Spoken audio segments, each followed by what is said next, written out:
Our presentation, which is titled Improvisation and Plagiarism, Fostering a Culture of Creativity. During the next half hour or so, our guest presenter, Teddy Fishman, will share how to promote a culture of creativity through improv exercises in the classroom, along with role-play workshops designed to help students understand what is original and why the strategic use of others' ideas is an important and valued intellectual skill and exercise. Our speaker today, Teddy Fishman, is the director of the International Center of Academic Integrity. And without further delay, I'll hand it over to Teddy. Morning, Teddy. Good morning. Thank you very much, Tracy. I apologize for the technical difficulties. Those were definitely on my end, and I appreciate your patience as I resolved them. We are going to talk today about improvisation and how we can use it to foster a culture of integrity by talking about people's original contributions, actually living what we're teaching by using some improvisation in the classroom.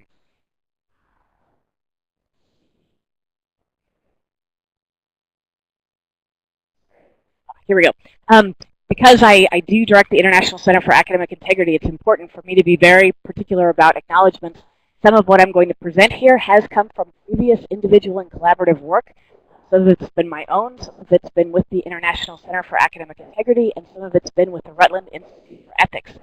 Additionally, because I'm using some copyrighted images, it's important we are allowed to use them and share them under the educational reuse exception to copyright, but it is important that those not be rebroadcast because those works do belong to the authors, the artists.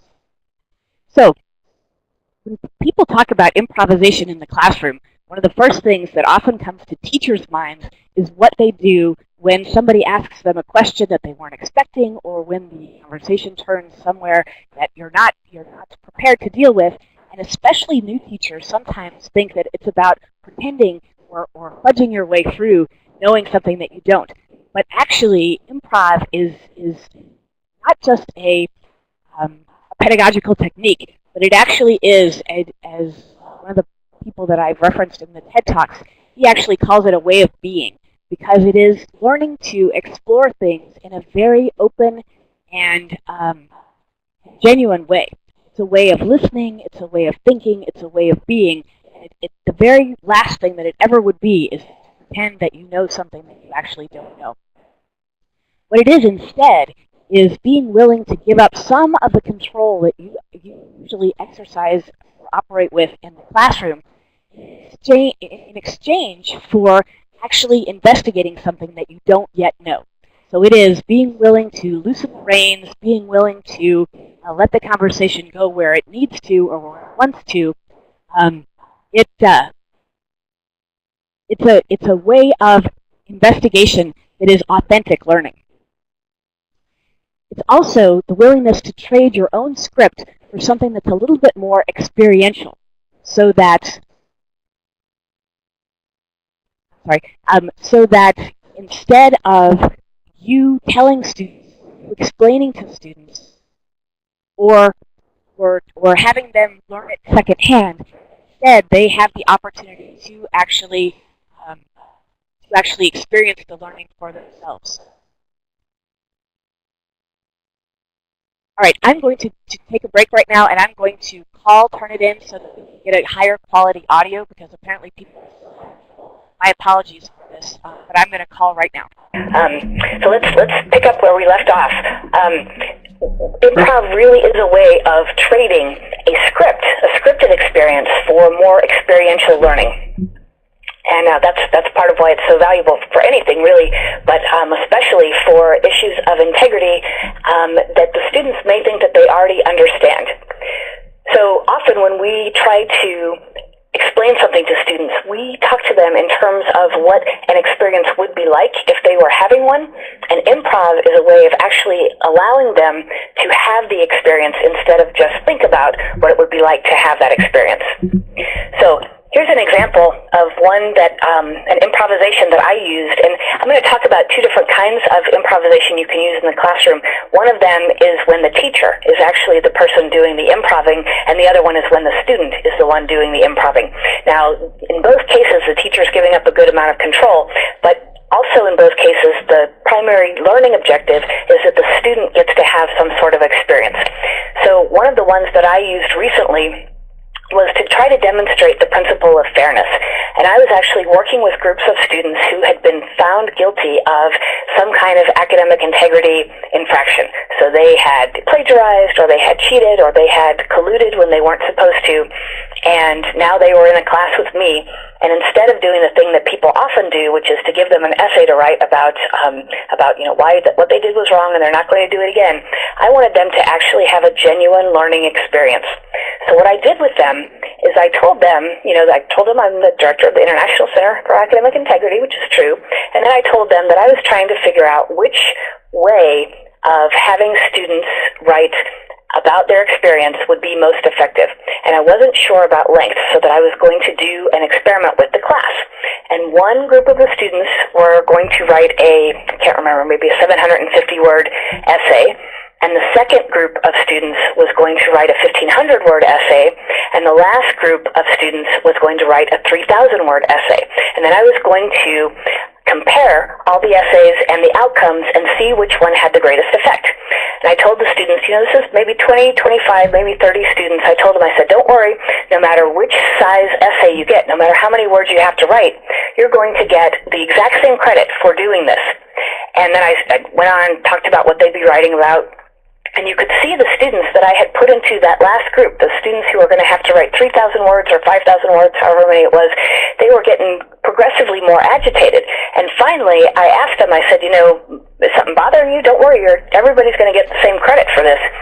And of course, predictably, the students said, well, we shouldn't be getting the same credit for it because we're writing 3 times as much as the first group, and we're having to do all this more work. And I said, see, that is exactly what happened that landed you in here, is that you wanted to do less work than your fellow classmates, and you wanted to get the same credit for it. Now, each time I've done this, and I've tried several variations of it, each time I've done it, you can watch the students get angry when they think that they're going to all get the same amount of credit, even though some of them have to do 3 times the amount of work. After the class, each time somebody has said, you know what, you got me. I wasn't expecting that, and now I understand something that I didn't understand before. So that's a way of doing improv. Now, again, the turning over control and not knowing exactly what's going to happen, it can be a little off-putting, I guess. Not exactly scary, but you have to be careful about, you don't want the students to get too upset, and you don't want them to reach the point of distress that it really would be an inhibition to learning, but you do want them to get to have that experience of what it's like to be on the other side of something not being fair. You want them to have that experience of thinking that they are not going to be given credit for the extra work that they're having to do. So that's one example of teacher-centered improv in the classroom. Here's another one, and I forgot who suggested this to me. I think this was suggested at one of our conferences, in which a teacher was talking about how when she's trying to explain about plagiarism, she has a discussion with a student in which has a discussion with her students in which one student clearly gives a really good answer, and she attributes that answer to someone else. In other words, she says, Sally actually made the suggestion that was really good and worthwhile, but she attributes that suggestion to Benjamin, and she keeps giving Benjamin more and more and more praise. Oh, Benjamin, that is such a great idea. You really got us on the right track to solve this problem, and when this project succeeds, it's going to be because of Benjamin's great idea. And again, she's letting the students have that experience. Not only does Sally have the experience of knowing that was her idea, but all the other students, think, oh gosh, Sally said this thing, and Benjamin's getting all this credit, and he's getting all this praise. That's a way to allow the students to experience what it's like when somebody doesn't get the credit that they have actually earned. So those are 2 examples of teacher-centered, teacher-focused improvisation in the classroom. So what we're hoping is when we allow the students to have these genuine experiences, that they actually experience a difference in their understanding, that it creates a change, it creates a paradigm shift for them in which before they couldn't really imagine that they were hurting anybody by not giving proper credit. And now all of a sudden that hurt or that damage or that impact has been right in front of them, and they actually they experience it rather than just hear about it. All right, now let's talk about the second kind, and that's improvisation for students. Now, I kind of skipped over a lot of what improvisation is about when I gave the teacherly examples, because those are things that we already know how to do. We already know how to kind of make an experience happen by constructing a situation inside the classroom. But when you're going to extend that experience to the students so that they are the ones actually engaging in the improv, it's important to know a little bit more about what improv is about and what it consists of. What it isn't, and I started this way with the teachers too, it isn't doing whatever you want. And sometimes if students have even seen a little bit of improvisation in a comedy club or on television, they think that it's just about goofing off and doing whatever you want.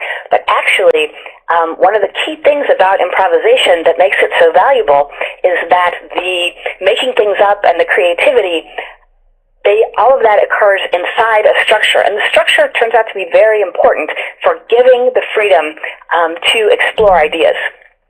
So instead, improv for students is working almost always collaboratively, and I'll say more about that in just a few minutes. It's working collaboratively within a set of known constraints. And it's about creating something unique and good, which is another reason that it really resonates with students in terms of talking about issues of plagiarism and originality. Because it is allowing them, themselves, to construct something that, they might not be an expert, they're probably not an expert, but they can construct something that turns out to be new and unique and good. So, millennial learners. We've heard lots recently about the characteristics of millennial learners and what they expect from education. They want it to be experiential. They want it to be interactive. They want it to be creative. They want it to be social. They are not too interested in the old idea of learning by yourself in a room with a book. They want it to be very social, and they want it to be learner-centered, and above all, they really want it to be entertaining, and they want it to be fun. And that is why improv turns out to be such a great fit, because all of those characteristics that I just listed that millennial learners would like their education to be, turns out that improv is all of those things. It is experiential, it is interactive, it's creative, social, learner-centered, and it should always be at least some fun. So some of the principles that need to be explained and understood by the students before they engage in improv exercises are things like the importance of paying attention. Now, here's another piece of research about millennials that you've probably already heard a lot about, is that they are good at talking and telling stories about themselves, and maybe not quite as good at listening. And there are other words that are sometimes used, like narcissistic, and I actually don't agree with that characterization, so I'm not going to use it. But it is important to understand that they are used to being the center of attention, and improvisation requires. It's not just strengthened by paying attention, but is absolutely essential to the success of improvisation, that people genuinely pay attention to what their partner or what the other people in the group are saying, rather than just waiting for their turn to talk. A second underpinning of improv that's absolutely essential is to accept what the other person or people are saying, accept their contribution, take it and run with it, and build on it. So you are always trying to not only say yes to what has been offered, but also make it part of the whole. And I'll come back to that. And then a third thing about improv that's absolutely essential is the idea of being a team player. Your job as a part of an improv group is not to be the smartest or be the funniest or be the best, but to co-construct with your partners in such a way that ideally they are going to look good, and then everybody in the group is going to look good. So those are the three things that absolutely have to be understood because they are central to any improvisational exercise, is that you have to pay attention to what's being said rather than following your own agenda. You have to accept what's being said and be ready to build on it. And you have to play as part of a team, not just one person trying to be funny. So here's a group exercise that you can use to start getting those principles across when you are starting to work with students who've never been exposed to improv before. And for this, I have to thank Julian Feib and Corey Mathewson, who were the two improv artists who went to our conference last year in Vancouver and shared this with people in a workshop. So I can't remember if this is the name that they gave it, the circle eulogy, or the eulogy in a circle, or if that's just the way that I remember it. But what we did is we got into groups of about 6 or 7 people, and we sat in a circle, and we were given the very basics of a eulogy, or of the very basics of a character for whom we would be constructing a eulogy one sentence at a time.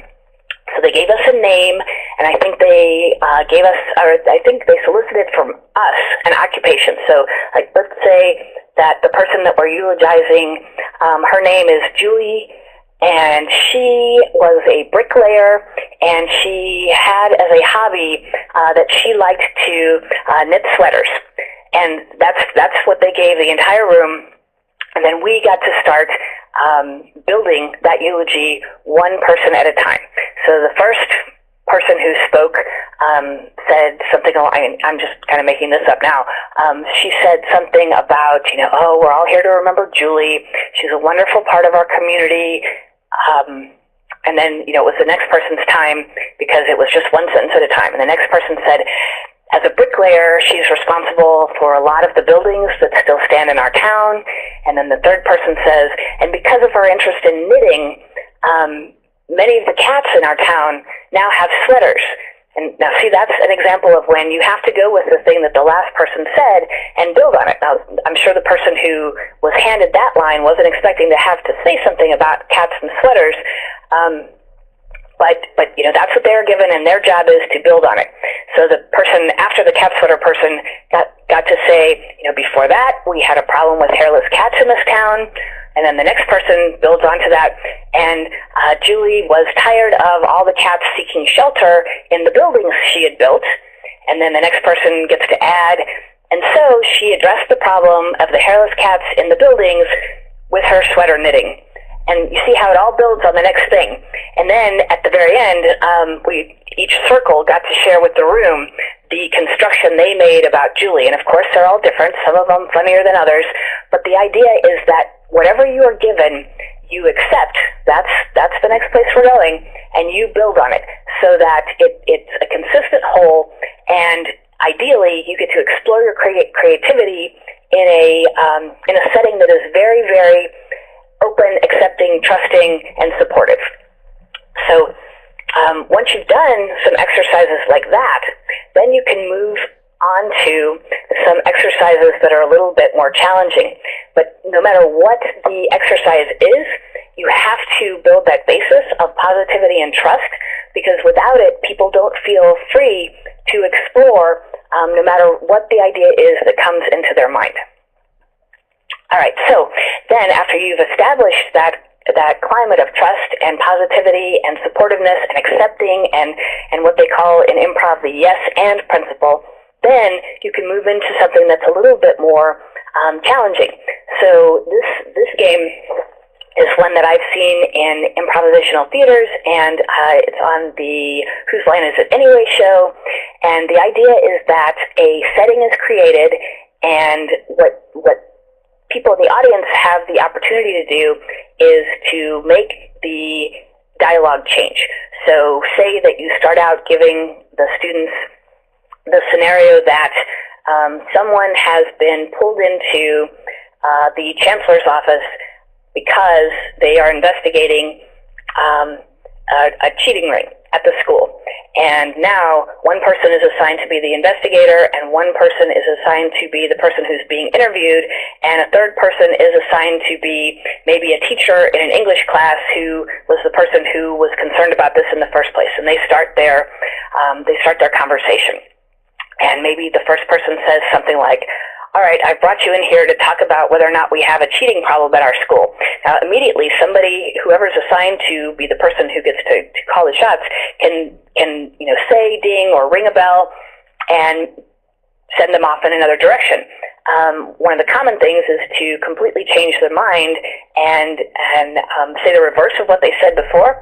So that person could say something like, well, we don't think we have a cheating problem here, and I don't think we're going to investigate it. And then maybe the person says ding again, and then they have to find something else to say. Well, we might have a cheating problem here, but I don't want any investigations.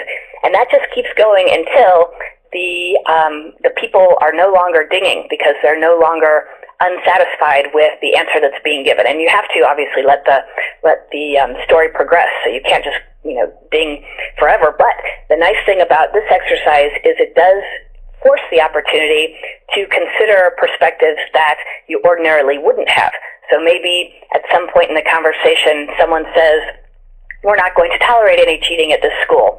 And somebody else dings and they say, okay, well, we're not going to tolerate very much cheating at this school. Ding. We've decided to tolerate a fair bit of cheating at this school. Ding.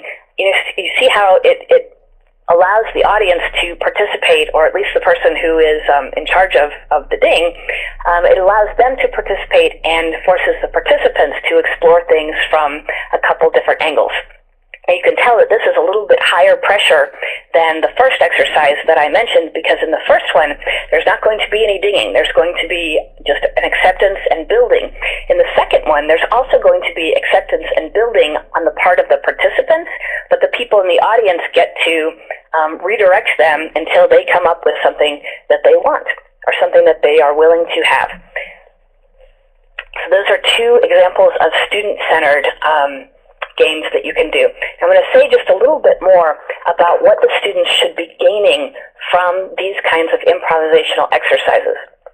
The first thing that is good, not just during the duration of the exercise, but turns out to have a positive effect on the class climate, and even has a positive effect on the other interactions that the students have, is that experience of going with the thing that is given to you, even if it's not something you're prepared to believe forever. So, you're not going to believe that a woman was knitting sweaters with, for her cats because she didn't want the cold cats to be walking into her building. That's not something that you have to believe forever, but you're going to entertain that idea.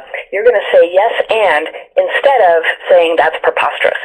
And just that experience, that being able to entertain an idea without necessarily glomming onto it forever, that is a fabulous learning experience for students to have, and a good interpersonal communication skill for them to have, no matter if they're in class or not. Second thing that it helps students learn to do is go with things that they might not initially like. Now, I don't have the poll function enabled, but I would be willing to bet that almost all of you have had the experience of rolling out an assignment that you're really excited about. You think it's going to be interesting, you think it's going to be fun, you think the students are going to get a lot out of it, and being met with skepticism on their part. Oh, we don't know how to do it, we can't do that, it's too hard, it's too much work, we don't want to do it, whatever it is. Improv forces the opposite of that. No matter what it is, you're going to take that idea, you're going to embrace it, and you're going to run with it. You are going to go with the thing that's been presented and try to get as much mileage out of it as you possibly can. Something that goes along with that is that instead of being tentative and instead of kind of holding back or playing it safe, in improv, it works the best when people actually embrace the thing and run with it. So, there's a saying that when you come to the edge of a cliff, you don't ever want to jump halfway across. That is very much the case for improv, and ideally, it's the case in classroom investigations as well. You want your students to jump in and to go as deeply as they can into whatever investigation they're taking up, and improv is a wonderful way of modeling that and also having them experience that.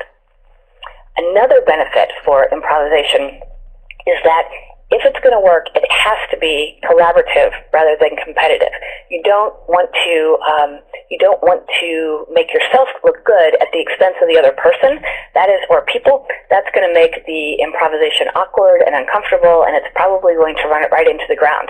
Instead, you have to give them stuff that they can work with, and they give you stuff that you can work with, and that's the way that improv progresses when it's working well.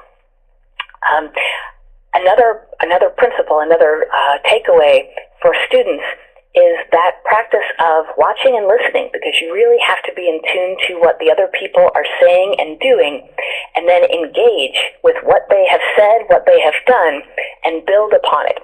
Watch, listen, engage, and build would be an excellent motto for any kind of experiential learning, that you pay attention to what's going on, you listen to what the other person says, you see what you can do with what is going on at the time, and then together everybody builds on that. Another great principle that is embodied in the experiences of improv is the idea of thinking diagonally. So instead of thinking in a very linear fashion, to try to go off in more creative directions. The exercise that I described to you, where people say something and then they have the opportunity, or the people in the audience have the opportunity to redirect them, that's one of those exercises that really encourages people. You know, I said I am going to do this, I said I'm not going to do this. Now what's left in between doing it and not doing it? Well, we think we're going to enforce our integrity policies on Wednesdays and see how it works out for a little while. I mean, it really does prompt and in some ways force the students to explore things from a different direction and look at them from a different perspective, because, you know, what they tried first, it wasn't accepted, what they tried second wasn't accepted, and they have the opportunity to just keep pushing that boundary until you have explored it from all the possible angles that are available to you.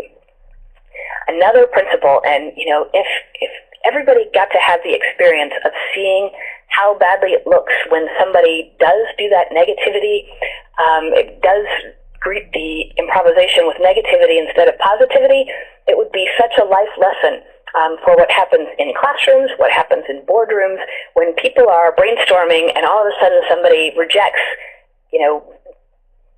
something, not because they've explored it and they found that it isn't going to work, but they just reject it out of hand. It brings improv to a dead stop, but it also brings people to a dead stop in the classroom and in the boardroom. And instead, if people can say, okay, well, you know, I'm not fully prepared to embrace this yet, but for right now, I'm going to say yes, and I'm going to explore it for a little while, and we're going to see where it actually takes you, or takes us. So learning not to be the obstacle, that's a huge experiential lesson.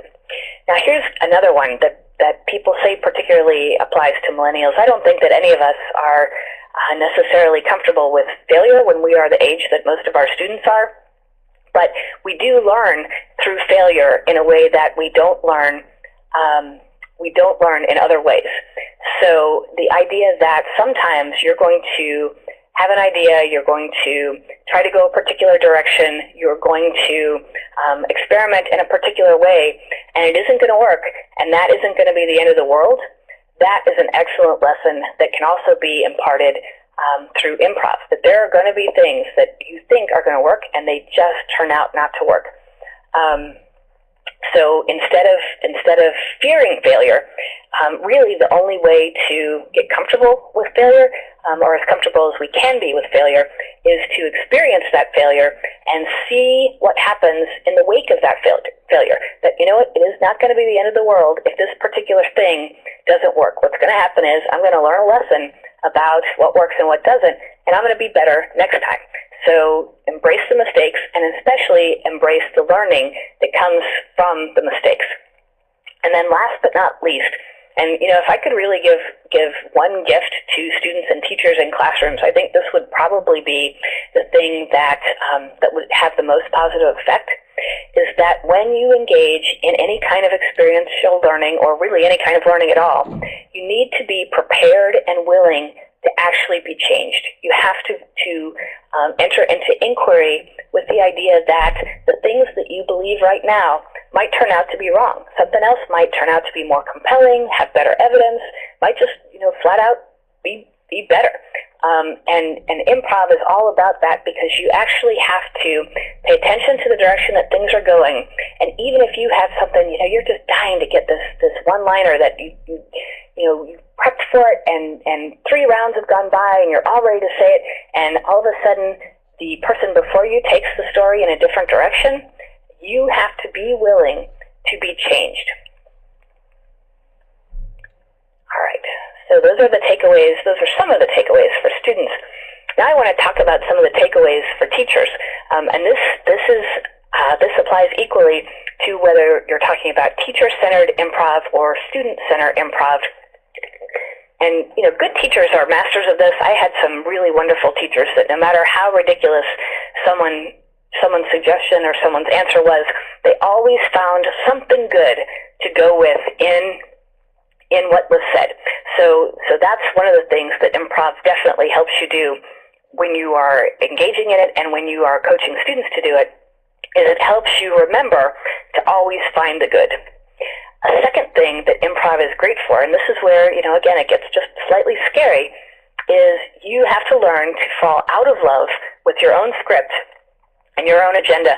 Maybe, you have this brilliant lesson plan for today, and this is, you had all your steps lined out, you had the critical experiences that you wanted the students to have, and in the beginning of the class, somebody says something that has the potential to take the inquiry, to take the class, to take the discussion in a different direction. And I'm not talking about just getting, off track and being distracted. I'm talking about something that turns out to be potentially more valuable than the thing that you had planned. And improv helps you practice that skill of saying, you know what, I had a really good plan. It's still a good plan, but right now I have an opportunity. There's some people call them teachable moment. I have an opportunity that may never come again, and I need to go with this potential opportunity now. And then, maybe I'll come back to my script and my plan later, and maybe I won't. So that is an excellent lesson that improv imparts, and it's also a really good thing to remember with respect to discussions of academic integrity and all the issues that surround it, is that sometimes you have one of those teachable moments, and if you let that go by, then you've missed an opportunity that may not come your way again. So I know that I said this before with respect to something that students should do, but it is so important for teachers to actually be watching and listening and engaging with their students and helping to build greater understanding with them, not just imparting the knowledge to the students, but actually engaging with them and building something together. Ideally, again, teaching and learning are collaborative acts that we engage in with our students, and if we can find opportunities where we are actually engaging with them, we are engaging in genuine inquiry, we don't know exactly what the answer is going to be, then they get to not only see a model of teachers doing that, but they also get to see that at the same time that they're doing it themselves. So it's reinscribed in 2 different ways. Taking risks. I don't know anything scarier than walking into a classroom for the first time when you don't know exactly what's going to happen. And one of the wonderful things that happens as people teach for longer and longer is they get more comfortable with the idea that there are going to be some things that they're not going to know the answers to. There are going to be times that their best laid plans just don't work out. There are going to be times, for instance, when you are ready to do a webinar and all of a sudden your microphone just completely won't work and nobody can hear you. You know what I mean? So there are going to be some risky and scary things. Take the risks anyway, because it is worth it. If you're not willing to take any risks in the classroom, then it's disingenuous and it's not going to be very effective for you to ask your students to take the same kind of risks. It is okay for us to fail, as long as we learn from those experiences. Now, obviously, we don't want to fail. We don't plan to fail. We try to do everything that we can not to fail. But it's not going to be the end of the world if you have a lesson plan and things don't work out the way that you thought that they were going to. You have those experiences, you learn from them, and then you try again. And the important thing is that each time you've learned something new that's going to make you a better teacher in the future, and that your future students will actually get to benefit from the failure that you had this time. Last but not least, and teachers, we are busy and we are overworked and we are earnest and sincere and we have lots of stuff we have to do. And we do sometimes forget that one of the biggest motivators for students is that these things are actually fun.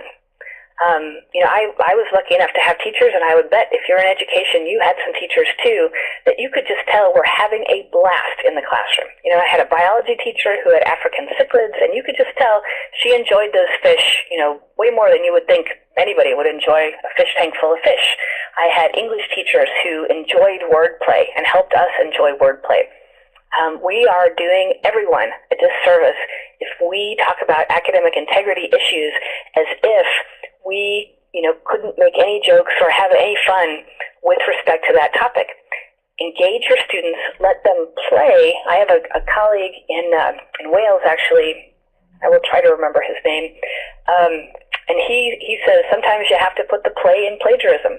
And it really is true that if you want students to open up and listen to you, or better yet, engage with the topic and really think about the issues that you are asking them to consider, there's no better way to do that than by opening it up and having a little bit of fun in the classroom. And really there's no subject that is so serious that you can't actually do that. You can't have a little bit of fun with it. So those are the suggestions, and I apologize for having gone just a little bit fast, but I wanted to make sure that we have time to address the questions. I haven't been able to read the questions as they've come in, but I have noticed that they're coming in. And so I think what I'm going to do is ask Tracy if she will share some of the questions with us, and maybe we can puzzle through them. Absolutely. Thank you, Teddy. It was a great presentation. I can imagine that the exercises really help students become more confident about being original and creative, not only in the classroom, but in other parts of their lives. Absolutely. And as you said, we have been having some questions come in, and we're going to officially close the presentation portion. So I want to encourage anyone who is online to stay with us and enter any questions into the Q&A pod, and we'll do our best to answer them. The first one has come in from Patricia.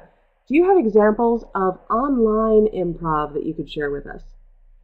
Here's what I will do. When I was preparing for this webinar, I actually looked at some examples of online improv, and I did not collect them, but I'm going to go back and find them.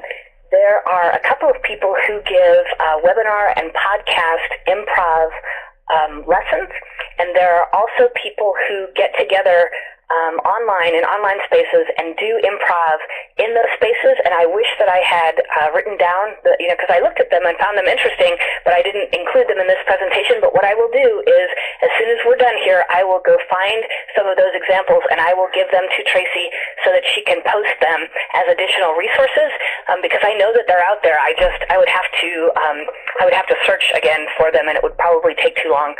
So I will do that right after we're done. But I do know that they exist, and I do know that people successfully collaborate online to do improv, and it's pretty easy. If you do like a Skype chat or something like that, you can see and hear the other person or people. So I do know that it's possible to do that, and I will give you those resources as soon as I can. Great. So I'll move on to the next question from Steve. Does fostering ideas during a trust exercise lead one to believe that plagiarism ruins the idea of recognizing the rightful author? Oh, that's a really interesting question. I think that I don't know that I would use the word ruin, but I do think that when you have opportunities to talk about trust and talk about support and talk about the freedom that comes with expressing ideas in a place where you know that they are going to be at least valued enough to explore them, and that is a way of getting into the subject of authenticity and helping students start to think about all of the ways that society is interdependent upon each other. If you are engaging students in trust exercises and they can see firsthand what comes out of it when people are able to trust each other, or sometimes I pose to students questions like, how many people do you think were involved in preparing the food that you ate at lunch today? And, in industrialized countries, it turns out that probably upwards of 100 people were involved in, planting the food, collecting the food, preparing the food, packaging the food, transporting the food, all that stuff. And it's just essential that we all be able to trust each other. If we can't, it's not an exaggeration to say that society would grind to a halt. And one of the great things about improv is that you get to see that. If somebody shuts down an idea, it just grinds to a halt. It just becomes really ineffective. So it opens the conversation, and it also provides an illustration so that students can see, they can see the contrast between what happens when people are supportive and trustworthy and what happens when people try to take advantage, or if they try to profit from somebody else's weakness or something like that. Great. And I've actually got a question here that is kind of more specific. Marianne quotes one of the comments you made: failure is not just inevitable, it's a great teacher, embrace mistakes. She's giving her commencement address at her high school and would like to include a part about learning from failures and use this quote, but she needs to be able to give credit to whomever said or wrote this. Can you help with that? Let me see. Let's see, is that what I wrote on that slide? Because can't even remember. I don't know. I'm not sure of anybody who said those particular words. It's a really often expressed sentiment. I have absolutely no idea who expressed that sentiment first. But I think it's a common. Oh gosh, here's what I would do. I'll give you some practical plagiarism advice. Is I would first type that into a Google search with quotation marks and see if anybody has ever uttered those exact words. And then I would type it into a Google search without quotation marks and see if anybody said that in its essence closely enough that you should attribute it to them, and that's how I would proceed, because it's such a common truism in education that failure is a great teacher. I don't know to whom to attribute it, but it may be the case, and this is what I recommend students do. It may be the case that somebody did say something close enough to that it should be quoted. So that's what I would do, is a Google search with quotation marks and a Google search without quotation marks, and see what you find. Okay. And kind of on the concept of embracing attitudes, Kathy asks, how do you embrace the attitudes without necessarily endorsing them? She's thinking of those who have unpopular ideologies that need to be addressed. Oh, that's great. Oh, you guys are asking really good questions today. So the first thing that I would say is that if there is an ideology that is popular enough for it to be known, so maybe we don't adhere to it, but thousands or maybe millions of people do. I think that one of the important things that students often have trouble understanding, we all have trouble understanding this at first, is that there have to be things that recommend that. There have to be positives to it. So maybe from the outside it looks like it's just crazy, okay, so I hope I don't offend anyone by using this example, but it's been in the media a lot. I'm not saying this is my particular view. I'm just saying that this is one that's been getting a lot of press attention, is the religion Scientology. And when people talk about it, they usually talk about the most outlandish parts of Scientology. That there are aliens and that there are anything that's the weirdest thing. But in order to understand why people would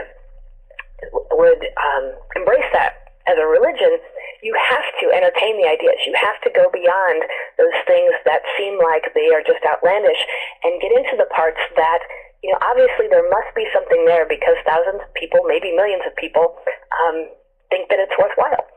So I would say that entertaining an idea without necessarily embracing it or endorsing it, like as you said, it's essential for understanding.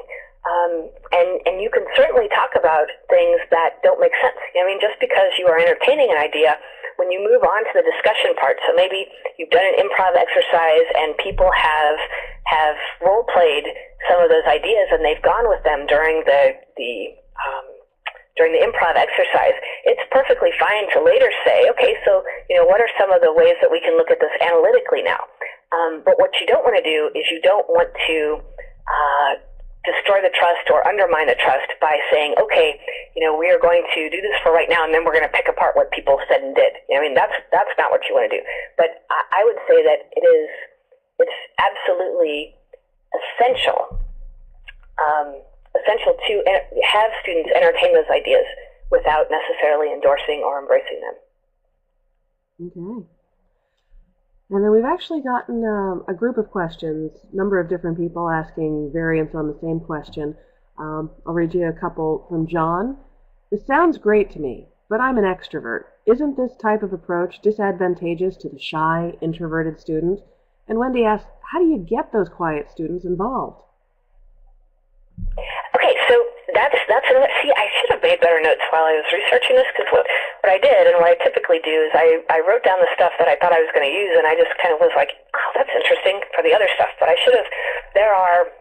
If you look up improv and introverts, or improv and introversion, you'll find a number of commentaries that talk about the unique and interesting benefits to introverts of improv, which I think I would have expected, that people would say doing this, helps introverts, and I say them, but I'm actually an introvert too, so doing this helps them, learn to not be so afraid. So I expected that, but what I didn't expect, and what is out there, again, if you do this kind of search, is the strengths of introverts when it comes to this kind of activity. Apparently, introverts, there was a quote that was something like, introverts contribute, the most insightful comments, or I think it was more colloquial. It was something like, introverts are like the hidden nuggets of gold in improv, or something like that. Because apparently we have, I guess, a propensity to come up with insights and perspectives that the extroverts, because they're more comfortable, they don't necessarily have. So, again, I wish I had taken better notes so I could tell you what the literature says about it. But if you do a search on, especially like a scholar search on improv and introverts, I think that you will come up with several pieces of evidence that support the idea that not only is improv a good thing for introverts to practice, but it's also the group benefits from the perspectives that introverts have. And I think part of why this is because introverts sometimes have an easier time not being so shy or not being so introverted when they have a role to play. And that goes back to what I mentioned in the presentation about the idea that the constraints that you set up, the rules, whatever it is, those actually provide structure that allow people to explore creatively in a way that, without those kind of constraints, without that kind of structure, isn't possible. And I do think that introverts, myself included, can really benefit from situations where you have those kind of rules, you have those kinds of constraints, and you are free to act within them. Great. We've also gotten a series of questions come in that are really around structure and kind of managing one of these exercises. I'll actually read you all three, and you can answer them in the order that you think makes the best sense. How do we prepare students to participate in this type of exercise? That comes from Kathy. How long should an improv last during a class session? From Linda. And L. Grimes asks, do you summarize the outcome of the improv at the end of the class? Okay. Well, all of those are excellent questions. I'm going to defer to the experts that I saw do this, because I'm a relative newcomer, although I'm very interested in it. I haven't experimented nearly as much as other people have. And so Corey and Julian, the ones who did this at our conference last year, what they did to get people ready is they told them the things that I shared with you about always saying yes and accepting what comes to you, and being a team player. So the stuff that was on that slide, they talk about that. And then they did a very, very simple exercise where the whole classroom of people stood in a circle, and they called it whoosh, and it's really hard to do this in a webinar when you guys can't see me, but what people did is if you imagine kind of like shooing pigeons away with your hands, like you turned to your neighbor and you went whoosh, and the neighbor then turned to his or her neighbor and went whoosh, and when somebody decided that they wanted to change the direction, they, put their hands up, and I forgot the noise that they made, but, it was just it was like a blocking motion and then another noise, and then the whoosh went the other direction, right? So it was practicing semi-verbal communication and collaborativity and paying attention, because you had to know what was going to happen. Is it going to come to you? Is it going to turn around the other direction? So, and it was very, very, very simple. So I think, since this is the way that they did it when they introduced it as part of their class, I think that probably those kinds of simple exercises that just get people paying attention to each other are probably the first step, even before the thing that I suggested about the eulogy in a circle story. So you introduce the principles, especially the trust and the collaborativity and the yes ands, and then you do a very simple exercise that there's just no possibility of failure. And if somebody does fail, if somebody tries to send it back the other direction, but they really say whoosh when they were supposed to say the other noise, it's just funny. So nothing bad happens. So that was a really good and fun way to introduce it. And then as far as how long it goes on, different kinds of exercises take different amounts of time, but none of the ones that we practiced in their session took more than maybe 8 minutes. I mean, they were very, very fast. Well, no, let me take that back. The eulogy in the circle one, that one probably went on about maybe 10 or 12 minutes. But what you want is the opportunity for everybody to participate, but you don't want to drag it on so long that it's painful. And a lot of them, have a concluding point. Where you can just tell that it makes sense. But if you're managing a whole classroom full of groups, you just have to try to make the task fit the amount of people that you have participating in it. So with our eulogy in a circle, that one probably took around 10 to 12 minutes because we had kind of a larger circle. But if that would have been a smaller group, we could have gone around 2 or 3 times, and that would have worked out fine too. Let's see. The summary part. So that really depends on if the experience kind of spoke for itself. So in the exercise, the teacher-centered one that I gave you, where I had the students have the experience of being asked to do vastly different amounts of work and being told that they were going to get the same credit, I did not summarize that at the end because they experienced it. And I did say, so you don't think that it's fair that you're going to do the same or different amount of work and get the same credit, and that was really all that was necessary. I don't think that summarizing that or going back over it would have had any better effect than having had the experience. But there are other ones. The example that I used where the ding exercise, where people go through a number of different possibilities, that's the kind of exercise that it could be very useful to go back through and say, did you notice that at first when people got dinged, at first they didn't see any other possibility, and the longer that happened, the more creative the alternatives became, and you can discuss what those alternatives are. So just like a lot of classroom things, sometimes it turns out that you don't have to sum it up because it's already been impactful, and sometimes what you want to do is you want to make sure that nobody missed the critical things that